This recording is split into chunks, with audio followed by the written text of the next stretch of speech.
Okay, we're on 28th of Adar, 5778, March 15, 2016.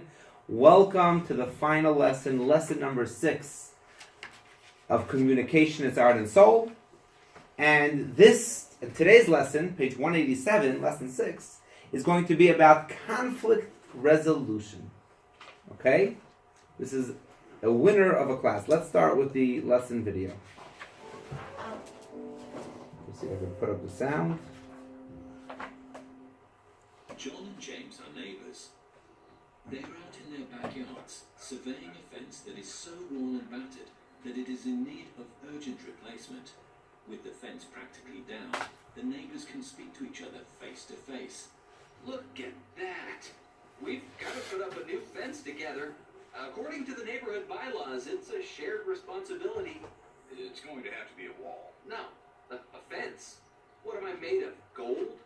You and your fences. I'm not settling for your cheapskate options this time. You only care about short term. It's got to be a solid brick wall if you want to see a penny from me.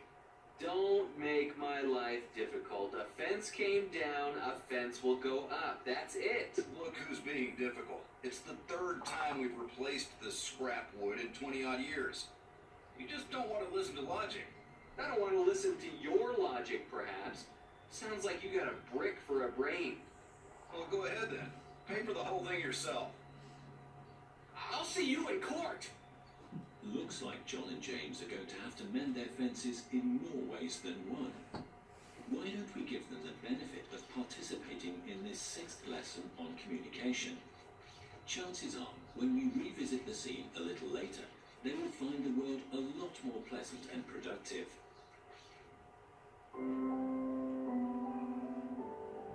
You ever seen two people talk like that to each other? Okay, so what went wrong in the video? What did they do wrong? That's the big question that we ask every night. Now, but you should know that in each lesson, I mean, you could give the same answer, but there's really a different twist, a different angle to each conversation. It's always something else that went wrong. It's always a different insight that we're going to have. So by the end of this course, we'll have a deeper understanding of why there was such a great conflict and what they could have done to resolve it. Okay? So conflict has been around for a long time. It has not been around since day 1, but it's been around since day 2. Okay? And you'll soon understand why I say that. Supposedly, after 5 lessons, we can avoid conflict. If we apply the lessons that we learned each week, we'll avoid conflict in the first place. But in the odd chance, the remote possibility that we get into a state of conflict with somebody, this class will help you learn how to resolve it. Okay? Okay. So we're going to start with page 189, which is an important page. It's a reflection. And before we get into the lesson, it asks you to take a moment to think about a relationship in your life that currently suffers from conflict. And the reason why we're going to do that is because we're going to try to see if we can actually fix that, or part of it, begin the process of healing from what we learned in this lesson. So just think, you don't have to share it. Just think, is there a relationship in your life that suffers from conflict? And we will get back to it later to see if we can use the lesson of tonight to better that relationship. All right. Question. The lesson begins with a question. Is conflict a positive thing or a negative thing? What do you say, Brad? It's both. It's both. Okay. How is it both? Because conflict, it makes you aware of an issue, and the negative part is the way it can be handled. Right. You know, it can create a lot of destruction or be misunderstood.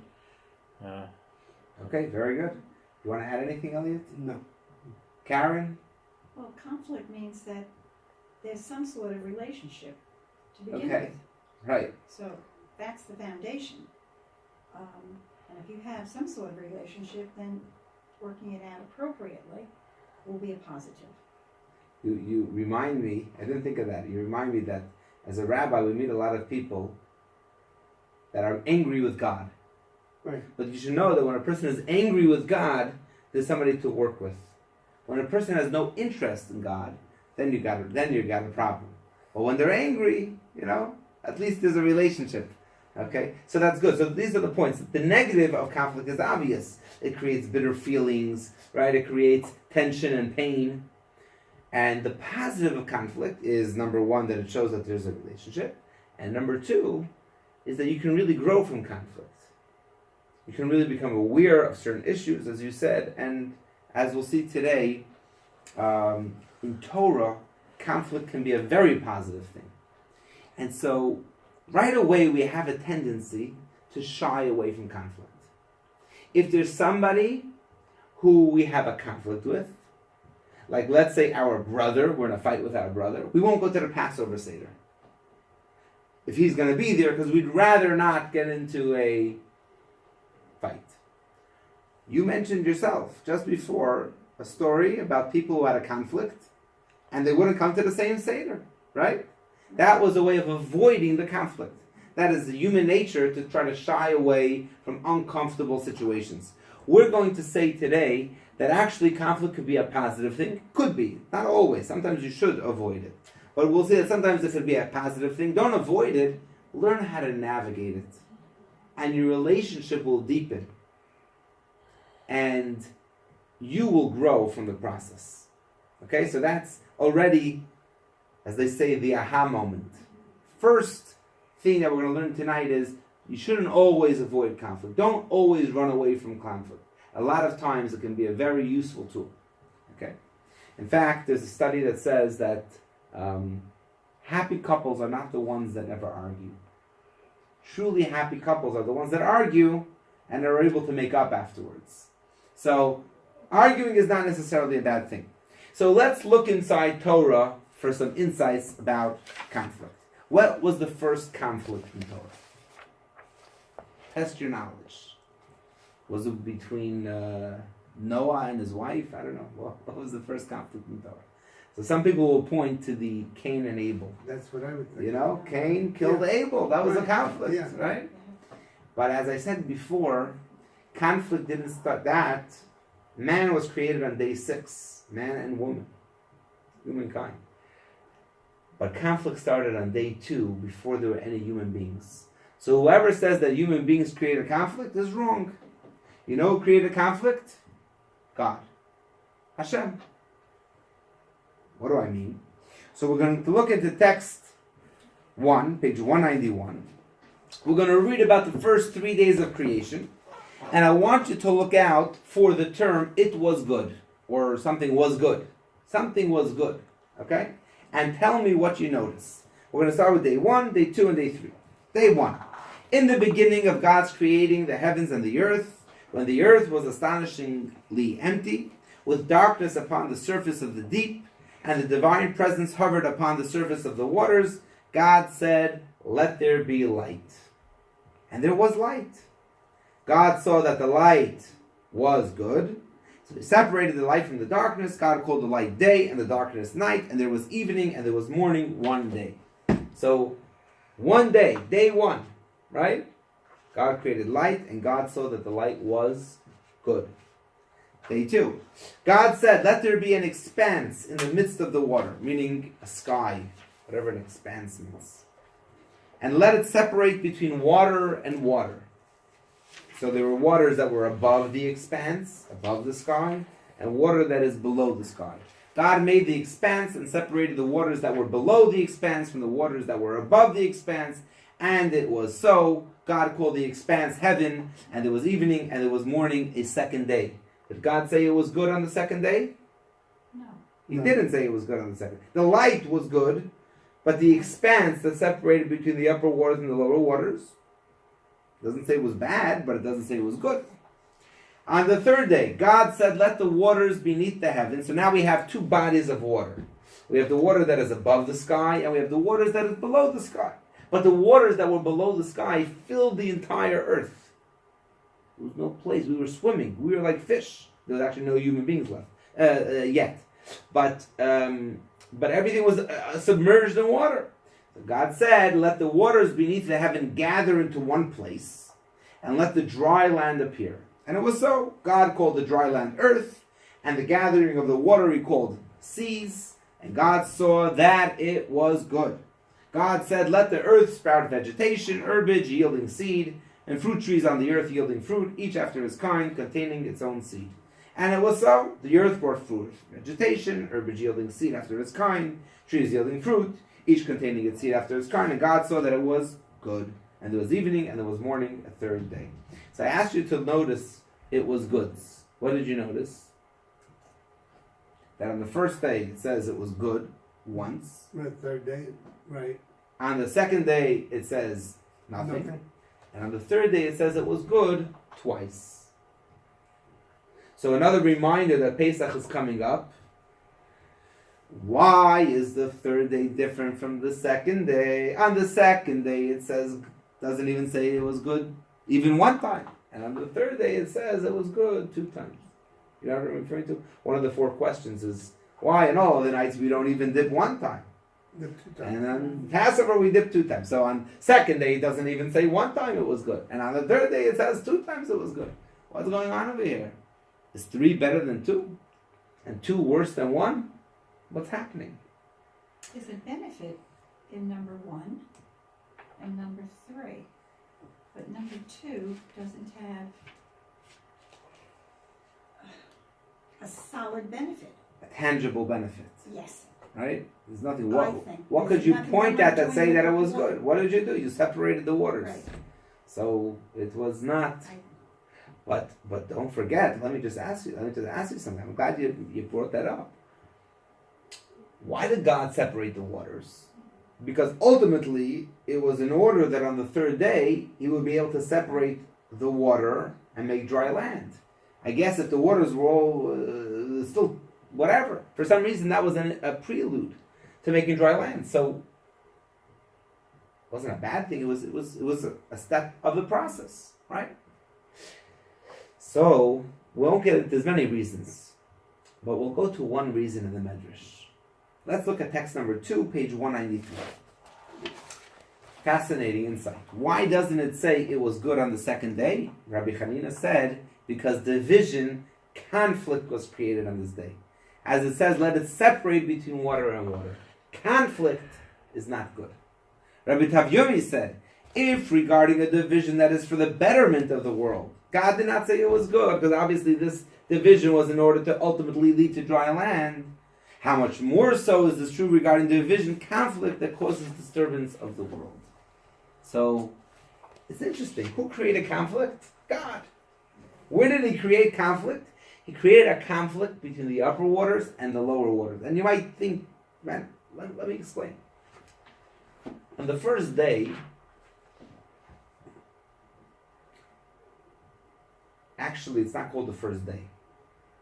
It's called day 1. Which says that it's a day of oneness. It was a day that only God was there. Nothing else existed. Right. The light revealed God. That's it. There was no other entity. Only God's oneness. Are these days like they are today? That's an excellent question. And I don't want to get sidetracked because it's we could talk about it and debate about it after class. But yes. The days, when it says a day, it means 24 hours. But let's leave all the questions and discussions for another time. Second day, God created conflict. Division. Division is not a good thing. It doesn't say it was good. What does it mean, division? Division between what? He separated the waters. No, he didn't just separate the waters.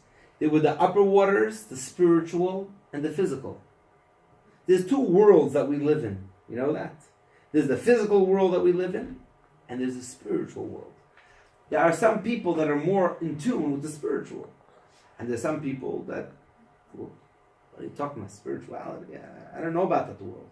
2 different levels of reality. And they conflict with each other. If somebody is indulging in the physical, or is engrossed, is obsessed with the physical, he loses sight of the spiritual. If somebody is obsessed with the spiritual, he forgets about the physical. They're two opposite worlds. That's the real conflict between upper waters and lower waters. Like, what's the big deal? No, the upper waters represent spirituality. The lower waters represent physicality. Before, on the first day, there was no conflict. The entire earth revealed God's glory. It was all about God. No conflict between. Then God said, no. I don't want the whole world to reveal my glory. The upper waters will be close to me. They'll be spiritual. The lower waters will be distant from me. And by the way, the lower waters cried. You ever saw water crying? I never saw water crying. But the Talmud says, at the lower waters cried. And they said, why do we get rejected? Why were we rejected? Upper waters, you're close to God. And we have to suffer with the shmendricks down here on this earth. Right? Why were we rejected? So God said, don't worry. Even though you were rejected, you were pushed away, I'm going to give you two things that the upper water doesn't have. And that is, in the waters, in the sea, is salt. And on every sacrifice that the Jews bring in the altar, you have to put salt on the sacrifice. Which, by the way, is the reason for our custom that we dip the bread into salt. The challah we dip into salt. When we get to Passover, we're going to have the same thing. You dip the matzah into salt. Okay? Because salt comes from the sea. So by bringing the sacrifice with salt, it was like offering the salt back up to God. The water said we're so far from God, we were pushed away. He said, don't worry. The salt from your ocean will be elevated back to God, will be offered as a sacrifice to God, and that way we'll be close. And there's a second thing that in Sukkot they would pour water from the ocean onto the altar. It was a second thing. Okay. What happened on the third day? There was dry land. So why the third day say it was good twice? The third day represents reconciliation. The second day represents conflict. The third day represents reconciliation. Who reconciles the physical with the spiritual? This is Kabbalah over here. Who reconciles the physical with the spiritual? Man. By our efforts, we reveal God's presence even in the physical world. So on the second day, there was a physical waters, there was the lower waters that are distant from Hashem, distant from God. Through our efforts, we reveal that even the lower waters can reveal God's oneness. By doing a mitzvah here, a mitzvah there, by being kind, etc., etc. So therefore, on the third day, it says it was good twice. To show us that actually this is maybe the key point. To resolve a conflict is greater than ever having a conflict at all. A couple that never argues is not as happy as a couple that argues and resolves their differences. And the same thing, by the way, with business partners. Business partners that never argue is not as good as business partners that argue but resolve the conflict. It's better not to argue than to fight. Right. If you're not going to resolve your conflict and you're just going to fight, that's not good. But if you can resolve your conflict, that's even greater, it's even better than uniformity than never arguing. So with that in mind, we're going to look at page 194. So far we learned 4 things in this lesson. Okay? Number 1, we learned that conflict is woven into the fabric of creation. So don't think that you're so terrible for fighting. I don't mean you. I mean, a person shouldn't think they're so terrible for fighting. You should know. The fact that there's different opinions, that's God made it, not Cain. Not the evil murderer Cain. No. He didn't create conflict. God created conflict. Second thing is, if conflict remains a fight, it's negative. No. During the fight, it's bitter. It's not good. We don't like fights. But if you navigate the fight, number 3, it can be a gateway to reconciliation, and reconciliation can bring greater value than uniformity. Okay. That's the premise of this class. And now we're going to learn how to, there's going to be 2, that was section 1, and there's going to be 2 more sections. Section 2 is going to discuss how do we make conflict productive? And section 3 is going to say practically, how do we make conflict productive?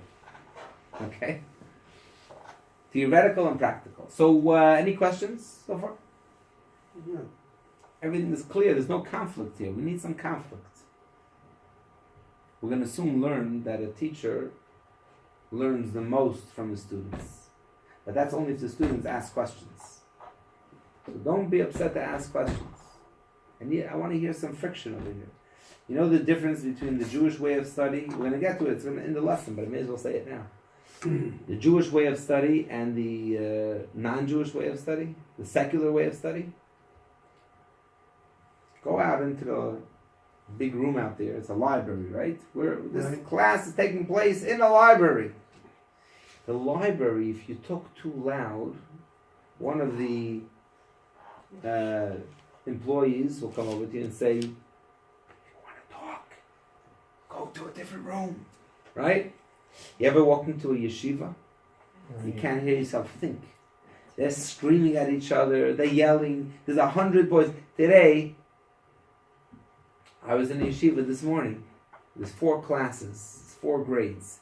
Not all 4 grades. There's a classroom and then there's a big room, a study hall. So usually there's 1, 2, sometimes 3 classes at a time in the study hall. But today, because they're studying for their finals before Passover, all 4 classes were in the study hall at the same time. I mean, it was loud, okay? 75 boys screaming at each other and their teachers screaming at them. They had to scream because otherwise you couldn't be heard. They weren't trying to, they weren't yelling. That's the difference between a yeshiva and a library. In a library, there's no conflict. Everything is, everything is good. I also, when people go to the doctor, I have friends who go to the doctor and there's no conflict. They believe every single thing the doctor tells them, and they leave and they do exactly that. And then there are other ones who doubt what the doctor says. They look up on the internet. They don't believe the doctor, and so those people tend to make better decisions because there's conflict. Let me tell you something. The doctor learns more from that patient. He might not like that patient, but he's going to learn more from that patient than he will from the patient that listens to everything he said. Okay, and that's exactly what we're going to get to. Exactly the point. You learn more from conflict. Okay? Let's look at a story in the Talmud.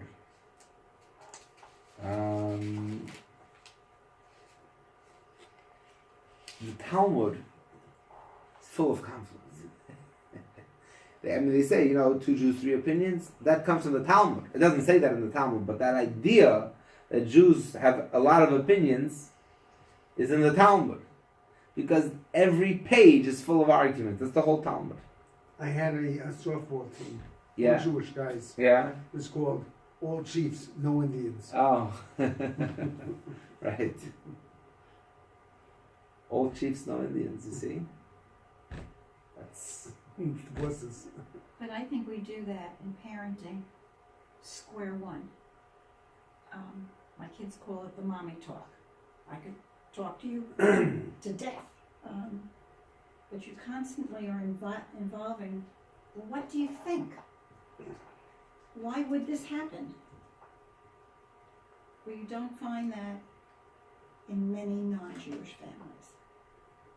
Because there's so much talk.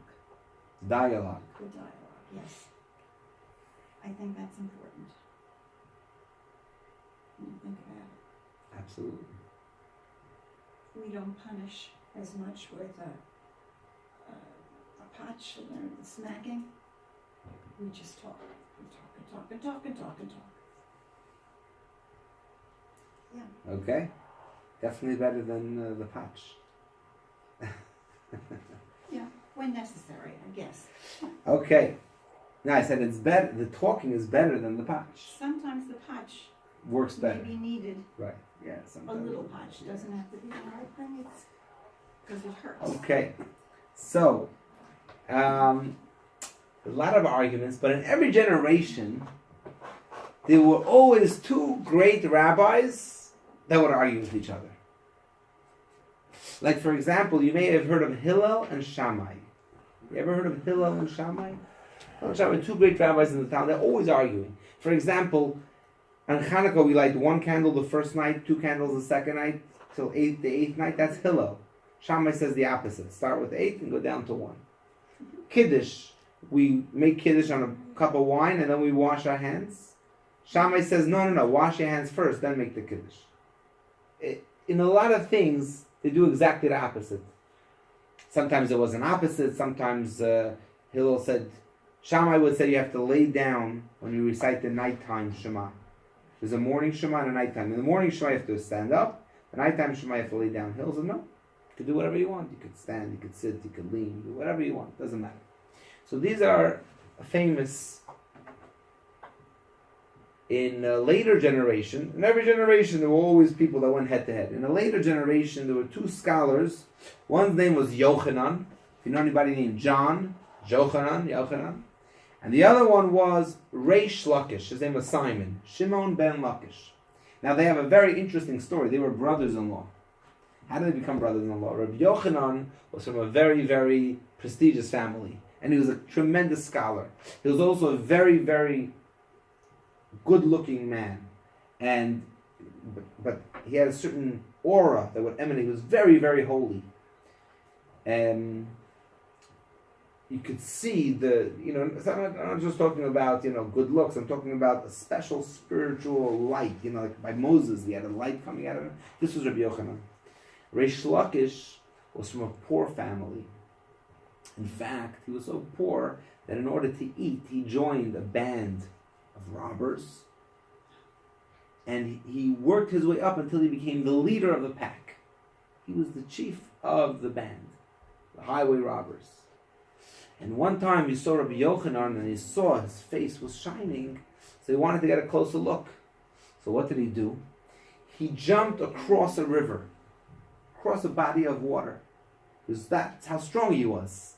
He probably, propelled himself off of a tree or something, and he flung himself over a body of water. Tremendous strength. So Rabbi Yochanan said, you have such strength, you should use it out for Torah study. Now, this is a guy, a criminal. So he tells Rabbi Yochanan, he said, in other words, he said, such strength would best be for Torah. Would best be used for Torah. So he said, such beauty would best belong to a woman. That's how he dug at him, So he says, oh, you think I look, I'm handsome? My sister is even more beautiful than me. And if you'll agree to study Torah, I'll marry you off to my sister. This is what Rabbi Yochanan told him. Obviously, Rabbi Yochanan was a holy man. He saw this man. So he said, okay. Started to study. He started off as a student of Rabbi Yochanan. He worked his way up until he became equal to Rabbi Yochanan. And indeed, he married Rabbi Yochanan's sister. But do you think that was the end of the conflict? No, that was the beginning of the conflict. Let's read about what happens. Text number 3. It's actually the end of the lives. Reish Lakish dies first, and Rabbi Yochanan grieved after him greatly. So the rabbi said, "Who shall go to comfort him? Let's send a representative. Rabbi Elazar ben Pedat should go, for he is a brilliant scholar." So what happens is, basically, Rabbi Elazar ben Pedat comes, and every Torah thought, every idea that Rabbi Yochanan taught, Rabbi Elazar responded, there's a support for your opinion. There's a braisa. A braita is from an earlier generation. So if it supports your opinion, you're in good hands. Like if you were a judge and you have a precedent from a previous prestigious judge, right? It's a support for your opinion. So Rabbi Yochanan would cite an idea, an opinion, and Rabbi Elazar would say, wow, your opinion can be found in the braita. So you're right. He would say, you're right. What did Rabbi Yochanan say to him? Are you supposed to be like Reish Lakish? In other words, are you coming to replace Reish Lakish? You're coming to comfort me. My student, my colleague, Reish Lakish passed away. You're coming to comfort me, right? Are you supposed to be a replacement for him? In my discussions with Reish Lakish, whatever I would say something, he would raise 24 objections. He would never support what I said. he would argue with what I said, and he would cite 24 reasons why I'm wrong. I would offer 24 responses to each of his objections. As a result of this give and take, the subject was crystallized. You, however, constantly say there's a baraita that supports your opinion. Do I not already know that my ideas are sound? I don't need you to support me, I want you to argue with me. Rabbi Yochanan went about and tore his clothes, crying and saying, "Where are you, Rish Lakish? Where are you, Rish Lakish?" And he screamed until he lost his sanity. Which is a sad ending to the story. The point is, what is the point? That he passed away very shortly after that. What's the point? The point is, he conveyed an unbelievable idea. He said, I don't want you to support me. I gain more. Please argue with me. Exactly. Okay. But you know what we see the most from here is that they argued with each other, but they were still best of friends. To the extent that because he passed away, he couldn't get over this grief, and he passed away as well. Okay? They were the best of friends. In fact, go back to Hillel and Shammai. It says that although they argued constantly, they would their families. It's not only Hillel and Shammai. It was all the school of Hillel and the school of Shammai. All the students, they would marry from each other's camps. They would go and eat at each other's houses. There was great friendship and respect, esteem that they held each other in. And so arguing didn't lead to derogatory comments. You know, nowadays, if you're on the other side of the political spectrum, you can't be friends. You can't respect each other. You hate each other. You're bitter about each other. But that's not the way it should be. You just don't talk. Or you just don't talk You about don't it. talk about it. Or you just You don't talk avoid the conflict. Or you avoid the conflict. But you should know there were two very great, very prominent American figures.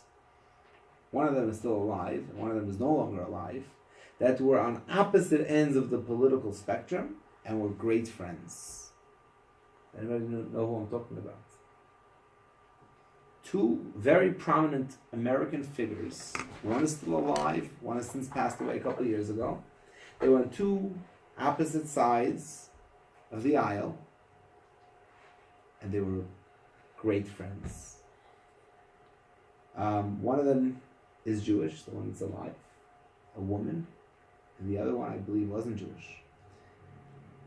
Justice Scalia and Justice Ginsburg. Right. Ruth Bader It was Ginsburg. almost Yeah. there. Right? Almost there. Yeah, she went to. What was it? Almost there. In Brooklyn, she went to Midwood. no, she didn't go to Midway. Madison? Madison, yeah. Yeah. Wow, yes. Yeah. But they almost were, got there. right? They were always, Totally in opposite. law, they never agreed. Never agreed. But in their personal lives, They loved they the loved opera. each other. They loved us. Scalia says, That's- just as, she loves the opera. She's a wonderful woman. What's not to like about her? Except her views on law. Everything else is wonderful. Yeah, they could have the same thing with Trump and the guy from North Korea. That'll be, They'll be good friends. So, let's look at text number 4. Okay? I want to say it outside. Basically, it says that Torah scholars are like iron. They're like metal. How are they like metal? Just like one knife sharpens the other knife by scraping it, so too Torah scholars scrape against each other and it sharpens them. And they're also compared to wood, because just like a small piece of wood, match, is used to kindle a larger piece of wood, so too a younger Torah scholar ignites the older Torah scholar. And that's where Rabbi Hanina said, I learned a lot from my teachers, but I learned more from my colleagues. And I learned the most from my students. Because my students are the ones who really got me thinking. So, this is all very good. Where are we going with this? Where are we going? Okay, one more thing and then I'll tell you where we're going, okay? Well, I mean, where we're going is very simple. We see a culture we see a culture where conflict is encouraged.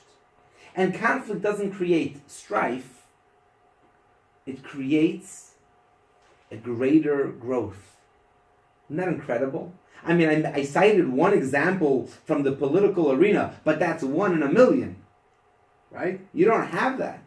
You could have friends, but it's very rare because usually conflict leads to strife. So we see a culture where conflict is encouraged and conflict leads to something greater.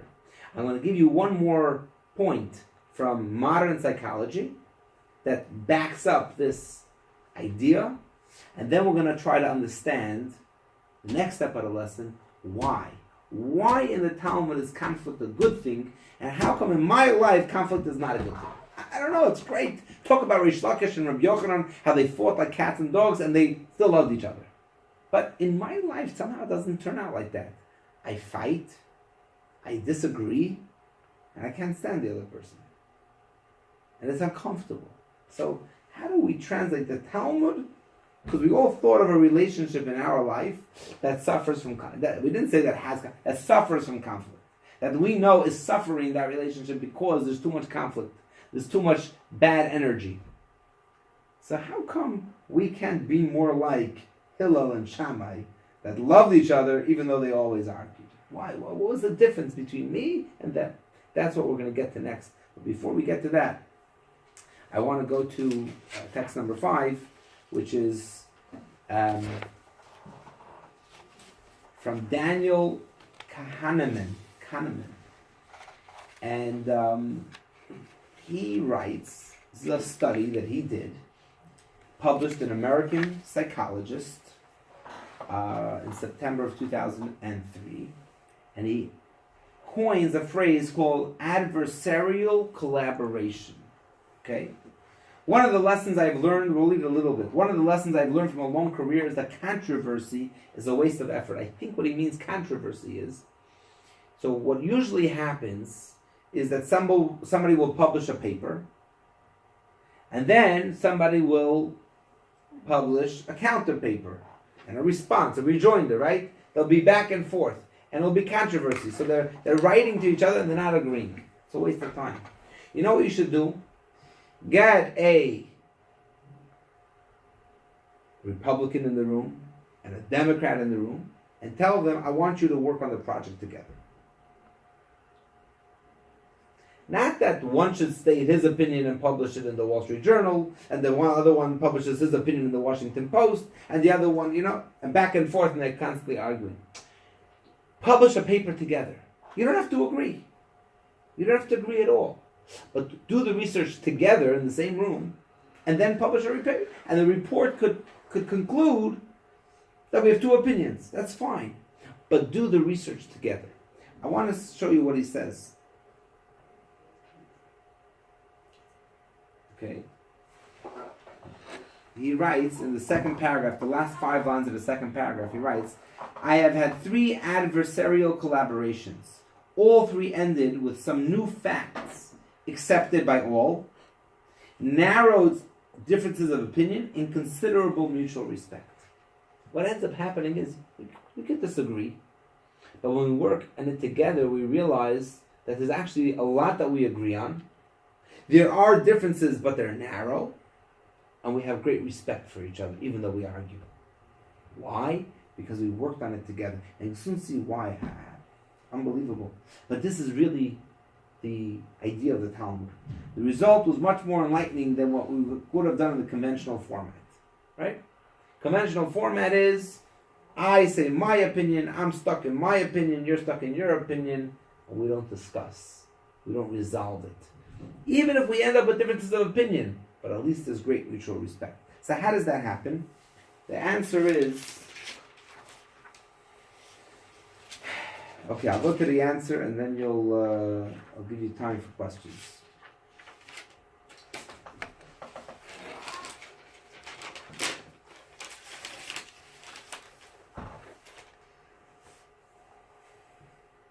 You want the answer in a nutshell? Oh, there's no conflict in this one. You want the answer in a nutshell? Right. As I say, you want me to make a long story short or a short story long? Okay, I'm going to give you the answer in a nutshell. The answer in a nutshell is, I'm giving away the answer, but who cares? The answer is in a nutshell is that we can argue as long as our end goal is the same. We will have mutual respect for each other. So,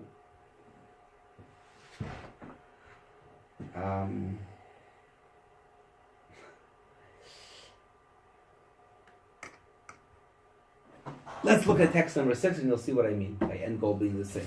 Okay? Text number 6, we'll talk about it outside. It talks about a mikvah. A mikvah. Mikvah is a pool of water that has to be rainwater. You cannot fill up the water in a bucket. As soon as the water goes into a bucket, it's no good for the mikvah. Okay? It has to be directly from heaven, never contained in a container. It has to be living water. When it goes into a container, the energy dies. It has to be living water that comes straight from heaven, never contained in a container. So the pipes that they make have to be made in such a way that it cannot contain anything, and it just kind of guides the water, but it doesn't actually contain the water, and it flows into this pool that is in ground, so it's not considered a container. It's just part of the ground, and it's a certain amount of rainwater. Now, there's a required amount, 40 sa, whatever that is. 40 sa has to be enough to completely dunk yourself in. Okay, because that's the point of a mikvah, you're completely covered by the water.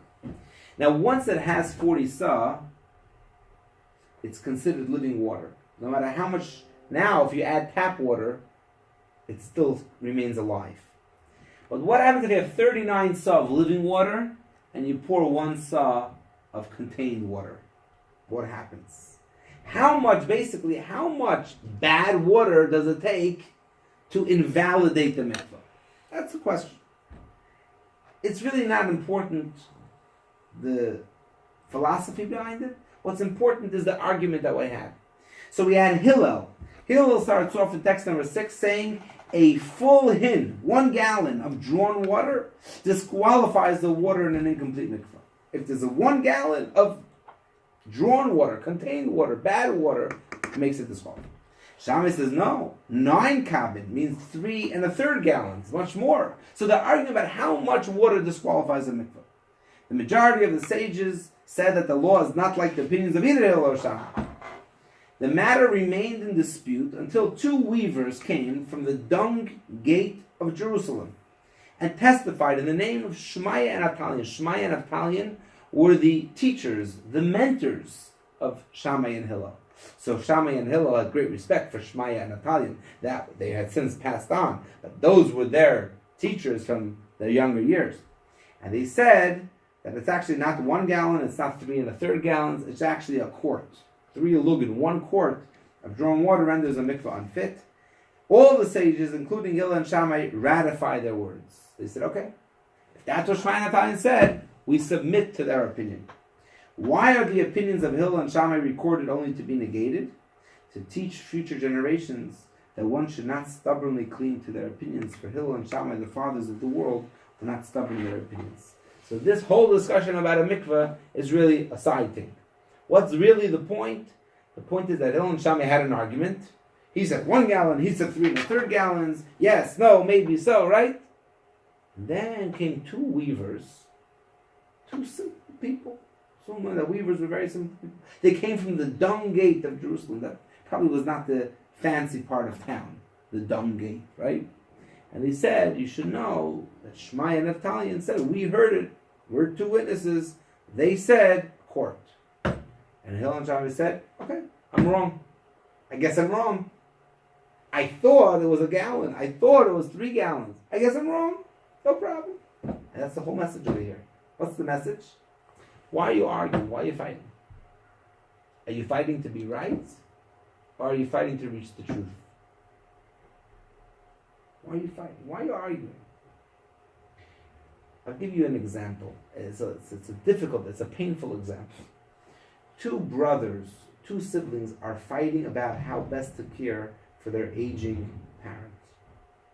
This one says the best idea is that she should be home with a full-time aide. This one says she should be in an assisted living or a nursing home. And they're fighting about it. Unfortunately, this can cause bitter strife amongst family members.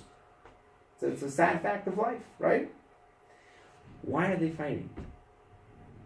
What is their interest? What are they interested in? They're interested in that they should be right or that the mother should get the best care possible. So I want to tell you, if they forget that they're fighting to give their mother the best care possible, then they'll be at each other's throats until she's gone. But if they realize that, no, we're both on the same team. We're both here to do what's best for mom. Hillel and Shammai, they didn't cling to their opinion. They said, we're here to find out the truth. I hold 1 gallon because that's my understanding of the verse. You hold 3 gallons, that's your understanding. I don't agree with your understanding. You don't agree with my understanding. But it doesn't really matter if it's 1 or 3. We want to find out what is the correct law.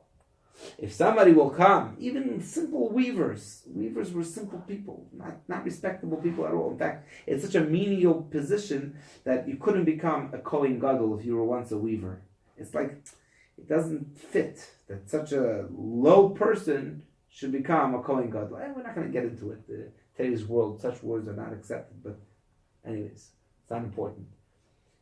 What's important is, I said, who cares that we are the geniuses of today's generation? But if we're wrong, we're wrong, right? Let's say you would go over to one of the brothers and you say, listen, statistics say that in the nursing home is better. You should say, okay, if that's what the experts say, that's what the experts say. The doctor says this is the best thing. You should at least have the respect to submit your opinion. If you're wrong, you're wrong. If you're not willing to be wrong, then that's a conflict that you should run away. So I started the class saying you shouldn't run away from conflict. Well, it depends. If the person you're fighting with, or if you yourself, are not interested in resolving the conflict, you're just interested in being right, then don't fight. Just avoid the conflict. And that, by the way, pertains to politics too. If you're talking with somebody on the other side of the political aisle, and they don't want to resolve the conflict, they just want to be right, then don't even start the conversation. But what happens if you have a good friend and you really have a difference of opinion? You want America to be safe. He really believes that more guns will make America safe. You really believe that less guns will make America safe, right? If you really have the interest of the country in mind, the safety of our nation, then go ahead. Argue. Figure out what's the best way. There's nothing wrong with that. If you're just there to fight, then don't get involved. Okay? So what kind of conflict does Torah encourage? Dialogue that is for the purpose of a greater truth. In Torah, everything's about a greater truth. We want to do what God wants. We want to know the truth. What is the right way of serving God? And therefore, let's talk. You hold one way. We can have 2 different opinions, but let's talk. But if we're not interested in finding out what God wants, I want money and you want money, right? I want power and you want power, then avoid that conflict. That's not a good conflict. Okay? No, but what you said at the beginning, the goal has to be the same. Goal has to be the If you same. don't have that at the table, then it's not going to work. That's correct. If you don't have it at the table, that's not going to work. Correct. So, we're learning 3 things over here. Number 1, don't be stubborn about your opinion. And the reason you shouldn't be stubborn about your opinion, because it's not your opinion that matters. It's the goal. And there's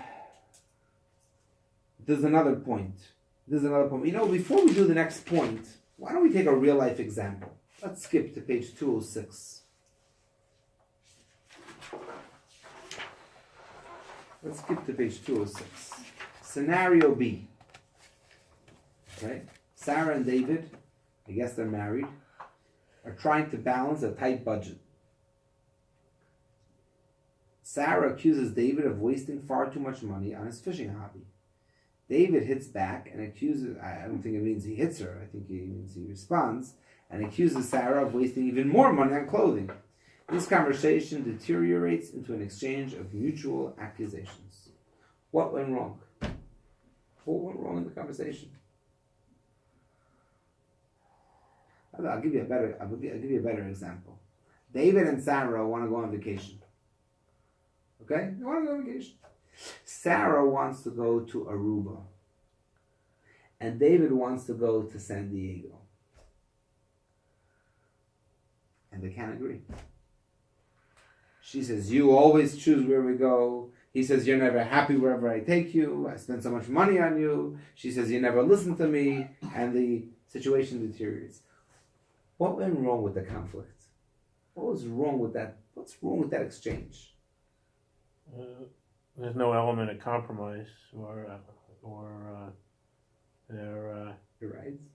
Okay. Why is there no element of compromise? Why aren't they healthy individuals? Don't they realize that compromise is a good thing? How come they're not willing to compromise? If you think about it, they are forgetting why they want to go on vacation. What is the goal of going on vacation? David and Sarah want to go on vacation together.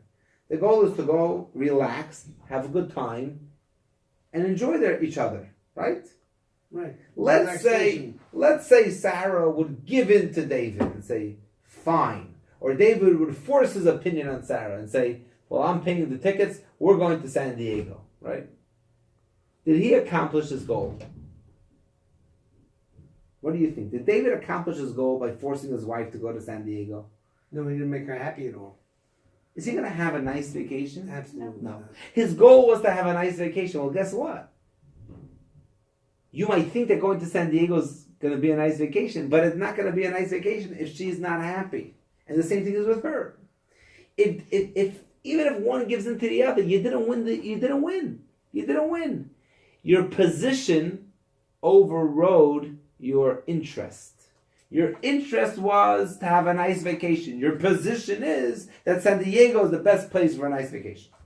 Her interest is the same thing as yours, to have a nice relaxing time. Her position is that Aruba is a better place. And by the way, what they should do is, they should talk about, why do you think San Diego is the most relaxing place? Why? So he'll say, I'll tell you the truth. You know why San Diego is most relaxing for me? Because Aruba is going to cost me $10,000.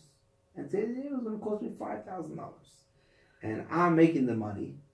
And if I know I spend $10,000 on a vacation, I won't be relaxed. If I know there's $10,000 on my credit card because of this vacation, I won't be relaxed. So I want to go to San Diego. $5,000 I can handle. I'll be more relaxed. Oh, now he's saying something that makes sense to her. So forcing her to go to San Diego is not going to get you a relaxed vacation. And it may not be a direct flight, And it may not be a direct flight. And he can ask her, why do you want to go to Aruba? She's going to say, well, I've been to San Diego 12 times. What is the point of going again? Oh, so now we can talk. Now there's dialogue. Because what happens is we forget our interest, and we'd much rather be right than be happy. Okay? We want to be right. San Diego is the right choice. So I don't care if I'm going to be miserable on my vacation, as long as you agree with me.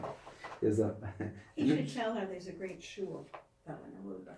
There's a great shul in Aruba. That is fascinating. Oh, okay. For Shabbat. Okay. That might change her. That might change her mind. It might That's be it. worth it. That's it. There was a father who told a story how he took his two girls to Disneyland, and they went back to the hotel room after a whole day of fun. They both needed the bathroom. Like a 7 and 8 year old or 10 and 12-year-old girls, whatever. And they both needed the bathroom. So of course there was only one bathroom in the room, so they were fighting over who goes first. So she says, I go first. She says, yeah, but I'm older, I'm younger, you use the first. I don't know, whatever. They're arguing who should get it first. How long were they arguing for? 20 minutes. They're both pitched. So what happened over there? What happened? They forgot about Right. what they wanted. You didn't have to argue for 20 minutes. If you just let her go first, you get to the bathroom faster than arguing with her. So instead of thinking about your interest, you were too focused on your position. I'm right. Right. You're wrong. Don't worry about I'm right and you're wrong. Worry about what's the purpose of it all. You think about what's the purpose of it all. So if he ends up being right, okay, so you're right. Right? Yeah, one big problem with this is there's a lot of people I know who lie in this situation. They'll lie about what happened, so it makes them look right. You know, Right. which is a problem. I know people who can, unless you actually tape record what they say, they'll just say and I did this, I said this. Right. Yeah. There's no question Yeah. that it's a very great character flaw that many people have. That they're just interested in being right. They'll lie about it. They're not interested in dialogue. Yeah. We're talking about, as Karen pointed out in the beginning of class, somebody you have a relationship with. You have a relationship with somebody, there's common ground. There should be somebody to talk to. If there's somebody to talk to, you have to explain them this idea. Say, hey, why are we arguing? We both want the same thing. We both want what's good, and we have two different opinions. Let's talk. Maybe there's some middle ground. Maybe we can focus. Okay? There's another point that I missed that we'll do now. Okay? I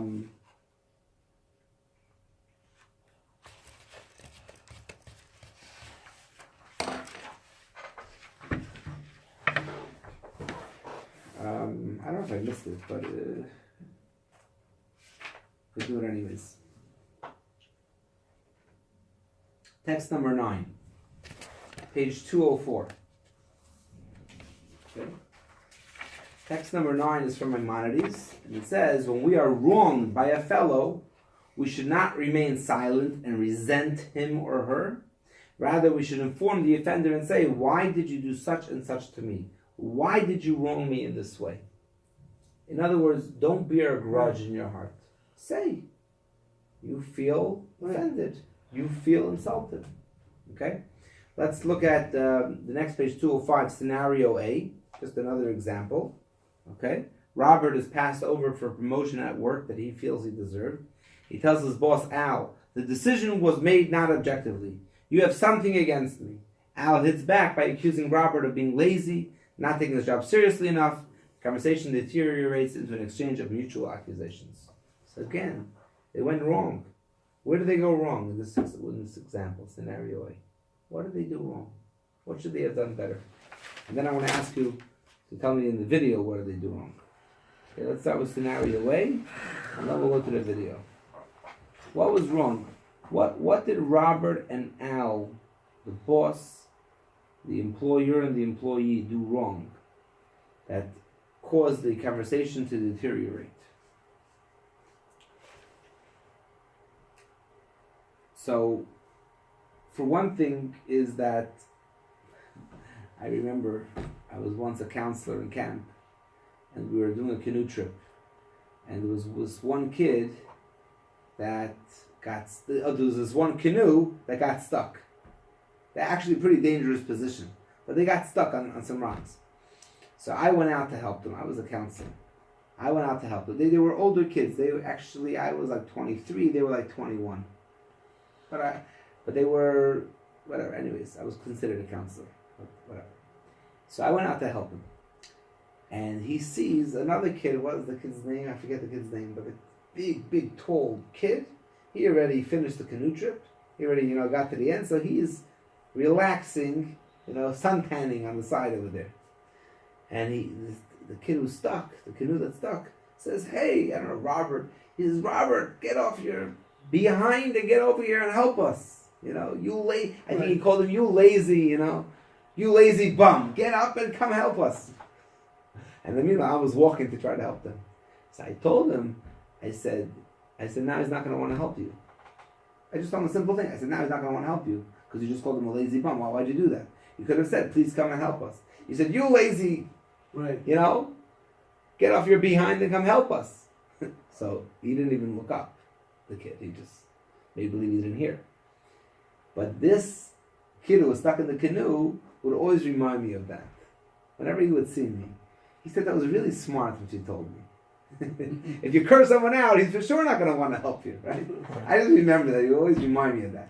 But that's the point. You want a promotion. So you go to your boss and you tell him, you know, you're discriminating against me. You have something against me. You hate me. That's not a efficient way of getting a promotion. If you want a promotion, you can say, is there something that I can do that when a promotion comes up next time, you'll be happy, is there something that you want me to... And the boss also didn't respond to him. He said, you're lazy and you're not taking your job seriously enough. What does the boss want from the worker? That he should work hard. Calling him lazy is not going to make him work hard. Okay? So each one was too interested in being right than attaining their goal. And another thing is, they made it about the person. You're lazy. You hate me. Don't make it about the person. Make it about the idea.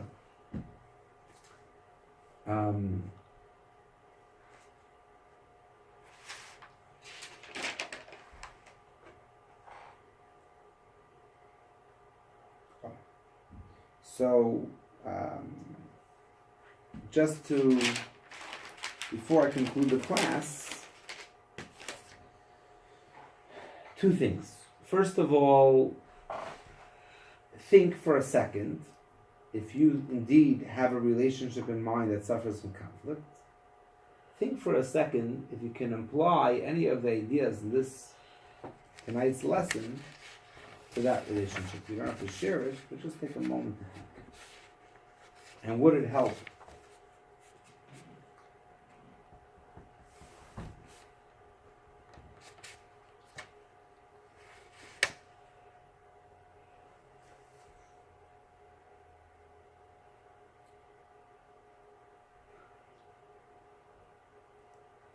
And then if you want to share in the video, what do you think was the biggest mistake that they made?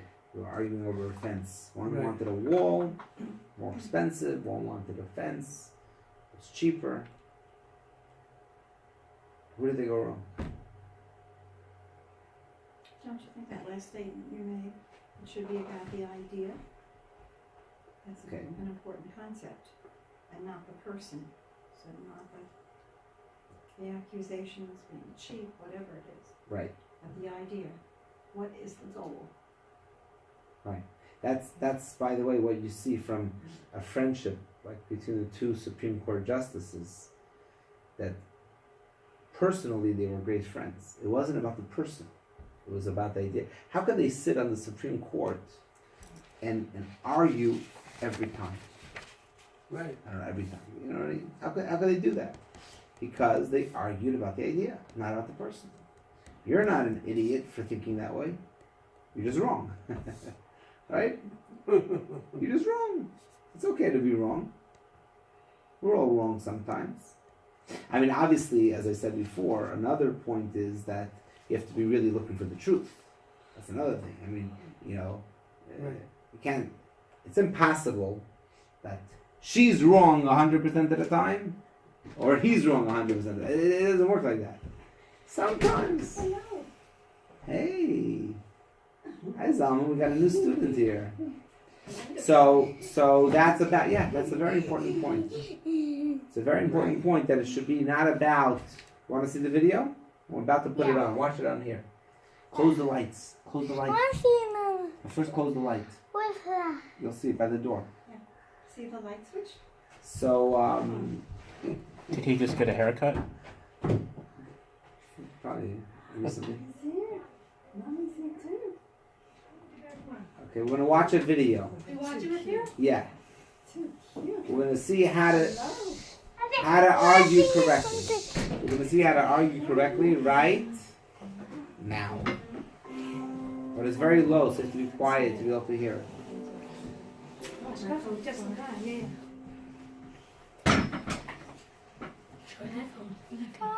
Uh-oh, what happened? Hey. That wasn't supposed to happen. Uh-oh.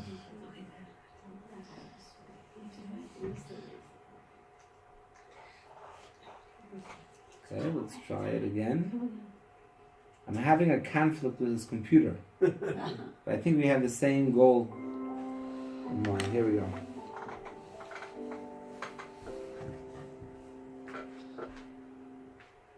Remember John and James, the neighbours with a wooden fence in urgent need of replacement? Well, if you can spare a minute, they would like to demonstrate that they've learned a thing or two during the course of this lesson. Look at that. We've got to put a new fence up. Did you know that according to the neighborhood bylaws, the fence is a shared responsibility? Yes, but I've been thinking about this for some time. Always meaning to discuss with you, but not finding a minute to spare. I know it's an extra expense, but would you consider replacing the flimsy fencing with a proper brick wall? Well, I certainly wasn't thinking about a wall. It's something like 4 times the price. I know. Look, if you've got a minute, I can explain the benefits of having a wall, and then you can think it over with your wife and get back to me. All right. It's like this. A wall is going to be much stronger, which means that it'll last for decades, many times as long as these flimsy fences. In the long run, it'll save us a huge amount of money that we would otherwise have to dish out for replacement fencing every few years or so. The wall has a foundation, so it won't be blown over by a storm. The kids can bounce balls on it without worrying that it'll topple over. There's loads of good reasons to go for brick. Well, you're making a lot of sense. Problem is, and I'll talk it over with my missus as well, but we really don't have much spare cash at the moment. Even the cost of a new fence is a big strain on us right now. So a wall doesn't seem like a likely choice. I see.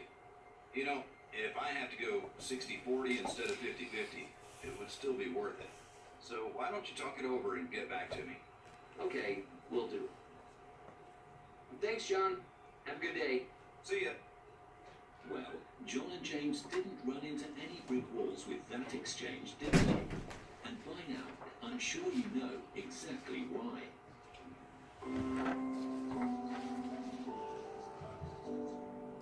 As they say in Yiddish, Halavai auf uns gesagt, right? Halavai, all our problems should be so easily resolved. Okay, so I already closed my recording actually, but I'm gonna put it back on. One second, I want this thing. So I wanted to conclude this lesson by saying, text 11, if you want to look at it, 2:10, when Mashiach will come, during the Messianic era, there will be neither famine nor war, neither envy nor competition. For all that is good will flow in abundance, and all delights will be as freely available as dust. The sole occupation of the entire world will be the pursuit of the knowledge of God. As it says, the world will be filled with the knowledge of God as the waters cover the seabed. So obviously, when Mashiach will come, that will be the real reconciliation of conflict. And you should know that the original plan of God, that He created the physical and the spiritual, the conflict between the upper waters and the lower waters, the plan was that in the days of Mashiach, there will be the ultimate resolution.